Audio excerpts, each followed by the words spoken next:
Say my topic is how have U.S. colleges adapted their economic policies and social activities since our humble beginnings in the 18th century, and what are the economic consequences of these actions on their students? Mouthful. Yeah, so that is the prompt I've chosen to answer. And just early thoughts about it, like early emphasis of college was on like a learned clergy and an educated civil leadership. So the first colleges were created for obviously religious purposes, and they just wanted to create a literate, articulate, and responsible American elite. And they never had to worry about money, obviously, because they were the elite, and the elite were above everyone else because they owned. Especially, I remember, I think Mrs. Reed even talked about in class how back 18th century, that kind of time period was really only people of like religious backgrounds and like that sort of sorts, that they were the ones that were given premier education opportunities and really just education in general. Because we were still like just barely the birth of a nation, so they're all like English backgrounds, and they went to like Cambridge or Oxford, and they were all just such an emphasis placed on that. So that's where the first colleges kind of erupted from. And then after the 18th century, in 1800 to 1850, there was a college building boom where colleges relied heavily on student tuition and local donors.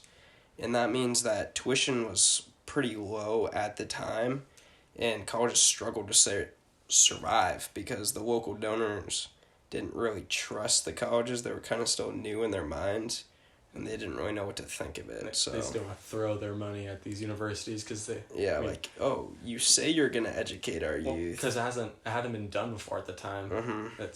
You've seen, like, colleges at that time were, like you just said, more religious and clergy-based. And like, now they're saying, okay, well, let's open up to students and tuition. Let's like, get some money and get it going. Yeah. And like, nobody has seen, like, oh, this is going to bring us benefit, or this is a tradition, because at that point, it wasn't. It was still in its early stages. Yeah, the tradition was, like, men would stay at home, sons would work on the farm, and then girls, they would still work in the kitchen, and they weren't really allowed to get an education. So most of the people going to the college at the time were, like, second, third, fourth sons, because the role of the first son was to work on the farm. So these opportunities started popping up for these second, third, and fourth sons who could go to college, and it was like kind of a new thing for them. And along with that, employers rarely required a degree, so college wasn't really seen as necessary to like get you to the next step in society.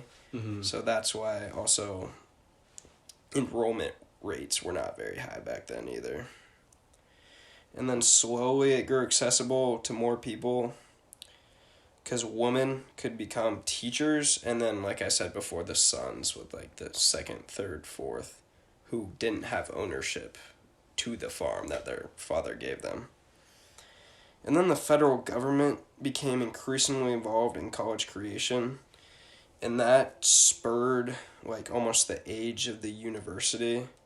Along with that was the Land Grant Act, where like new programs focusing on agriculture, mechanical, and like military sciences became established, and that led to like the increase in return of a degree, because like it was more of an expanded scope on education. Mm-hmm. And they weren't just going to college for one, like, I don't know, maybe it was religious folks, and then it slowly became more like different specified degrees you could get. So studying different fields, and you can take that degree and not just apply it to one little area of your life. It's like more people were going in, and that surged up tuition rates because like the law of supply and demand. More people are coming to your college. I don't know if you have it, but do you like know what tuition was back then?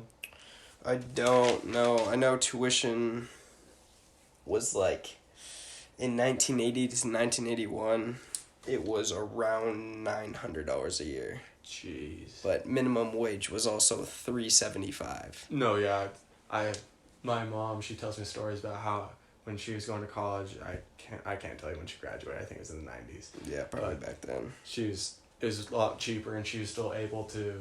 She took a gap year, not right after high school, but I think it was after her freshman or sophomore year at University of Oregon. and she was able to pay for entire year's worth of salary just by taking that gap year because she had to pay her own way through college. She didn't have any financial help from the school or my grandparents. So she, like, back then she could take a year off work and get enough money to pay for her schooling. But I mean, I was watching this TED Talk by this lady. Her name's Janine Davidson. She was like the 32nd Undersecretary of the Navy, a part of the Obama administration. Gosh, why did I struggle with that? And then she began on like president of all these colleges, and she was saying that back in 1980 to 1981, tuition was $900, minimum wage was like $375, and you could actually pay your way through college. Like you could work along with getting a degree and then go out of school with no debt and a degree. Which should be the ideal situation. That's how it should be now, but right now it's not, because tuition in like 2018 was, I don't know what it was, but okay, let's just say $30,000. I think I'm highballing there. And let's say minimum wage was like, what was it, a couple of years ago? What is it right now, 11? State of Oregon is $12.75. $12.75. I think federal is only like it's like $7 to $8. I think the graph she was showing was like 7 or 8, and it was physically impossible for students to pay their way through school now. There's no way. Yeah, like it's actually impossible. So you'd have to get some sort of financial support, or I mean, you have to take out so much money in student loan debts. I mean, for my project I'm looking up, I was looking at the student loan debt increase compared to the median income for people with bachelor's degree who graduated college. Yeah. And it was, I think, from the years 2003 to 2012, student loan debt increased from $300 billion all the way up to like $900 billion, while the median income for a college graduate with a bachelor's degree dropped from like around $52,000 all the way down towards like $46,000, which even that's like, it's a few $1,000, but just that comparison between how much debt is increasing compared to the money's falling, that should not be the way. It should be the other way around. People should be getting paid more for their degree with less debt coming out of college. Mrs. Riedler is talking about today in class, and Sam, she three college degrees, and she's still paying off her debts. I mean, which is just insane. It's outrageous. Going to college shouldn't be a lifelong financial commitment. Sure, maybe you do have to take out some money or get some loans. That's understandable, but to be paying your way through college, or paying for college up until I'm 20, 25 years. I'm not saying it's that long for her, but just throw that number out there. It's wanting to obtain a higher education should not be a lifelong financial commitment. Especially when you're going in it to work in the public sector and like teach kids and still be in that much debt. Like, it's a very selfless We want action. you to teach our kids. We want you to spend all your hours grading their papers and dedicating your life to educating countless kids. Unpaid hours after school, before school. And we'll give you 2 breadcrumbs in return. And you get to pay us back for the rest of your life. No, because it's ridiculous. You need this degree and this level of education just to teach our students. But sadly, that's how it works. I mean, sure, education shouldn't be free. That's, in my opinion, I mean, nothing is free in life, no matter what you say. No, I mean, you should pay for the education you receive, but not this much. No, not at all. I mean, I think part of the problem started when social activities kind of became the forefront of college. Like all of the perks that came with it, like collegiate sports, Greek life, like all the other surrounding aspects. Like when media started to emphasize that portion of college instead of an educational emphasis, kind of like warped students' minds of what college actually is meant to be used for. No, I would definitely agree. I mean, when you say, I don't know, high school seniors, you're nearing the end or middle to end of your senior year, you have to, like, the automatic assumption is you start thinking about college. It's not like, oh, what are you going to do post-high school? It's not what are you going to do, it's what college are you going to. No. Oh, what are you going to study at college? Yeah. And even then, you're going to pick your major, you're going to pick what you're going to study, but, I mean, your main like I'm going to college at U of O, and my focus isn't on like really what I'm studying. While I've given it quite a bit of thought, I'm still my like focus is on who I'm living with, where I'm living, like all the amenities that come with the dorms. Oh, am I gonna be able to use the athletic center? Like, yeah, it's college has become so much more than just going to school to get a higher education. It's so much more than that. I mean, a lot of it's connection based. Like, no, it's all about who you know. One of my teachers, Mr. Thorne, was telling me the other day that when you graduate college, and maybe 10 years after that, so let's say you're like 32 to 35, you'll probably know or be good friends with 1 to 2 people in high school. But like 90% of your friend group is going to be people you meet in college. I mean, especially if most people, when you major in a certain subject in school, you're going to be surrounded by people that you're going in the same field of work. You're going to pick each other's brains. You're going to just be around each other all the time because you're taking close to all the same classes.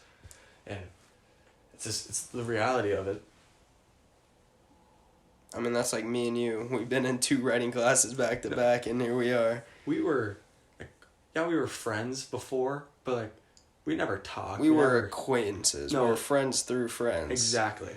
And that's all college is meeting people through other people. No, once we had a common class, we had a common goal, mission, whatever you want Not to say. fail a our common writing classes.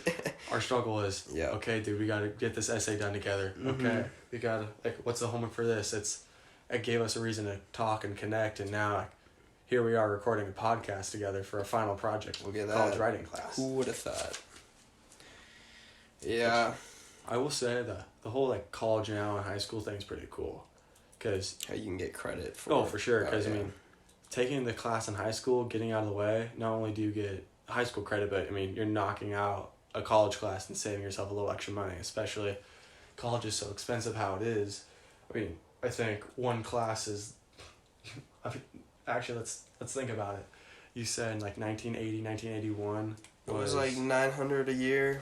That was tuition, yeah. So I think now a single class is upwards of $500, $700. I don't know the exact number, so I can't say. 2 classes pretty much covered a whole year 40 years ago. No, exactly. That's.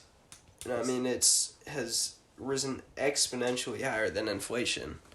Yeah, college is almost reaching the point where, it's not unrealistic to go to college, but it's unrealistic to go to college and expect to come out with 0 to minimal debt. Yeah, it's unrealistic to throw your 18-year-old high schooler with not a clue in the world what they want to do. Tell them 4 years, graduate, get a degree, get out with as little debt as possible, and go do that career for the rest of your life.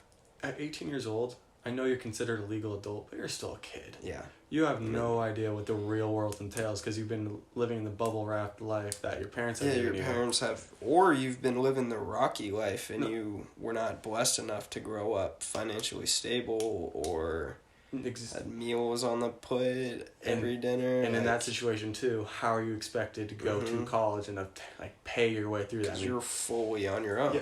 Yeah, you might receive some scholarships and some grant money, but you're still going to come out with an outrageous amount of debt, and you're going to spend your whole life, you're going to have to pick your career, and you're going to have to spend the whole entire rest of your life, or a good portion of it, paying off your debts from a decision you made when you're 18 years old. Yep.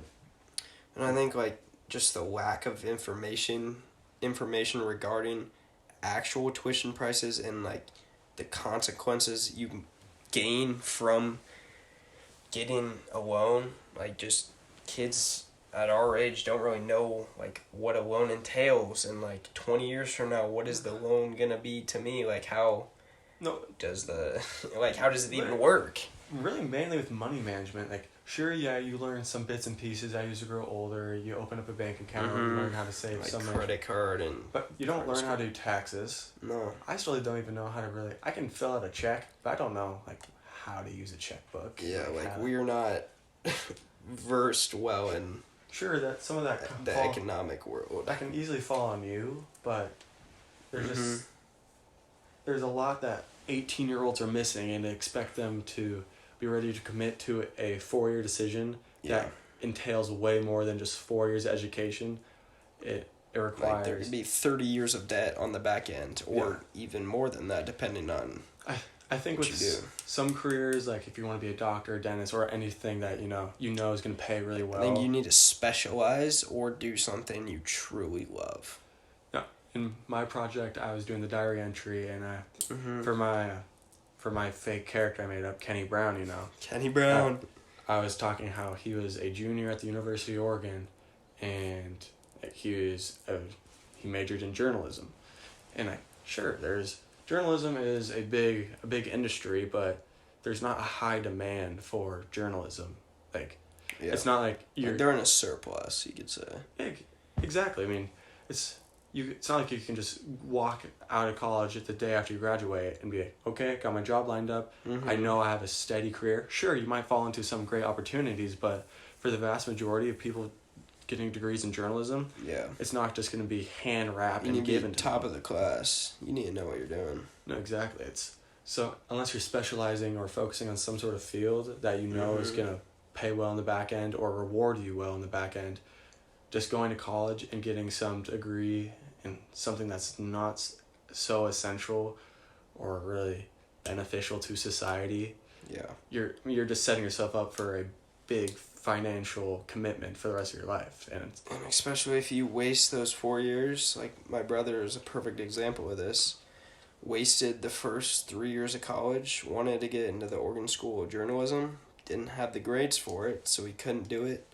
Graduated with like general education in liberal arts or something like that. I mean, and now he's working a job on the East Coast that has nothing to do with his degree, and he just wasted 4 years and all that money for nothing, pretty much. I mean, except for the experiences he developed, but it's just kind of... Yeah.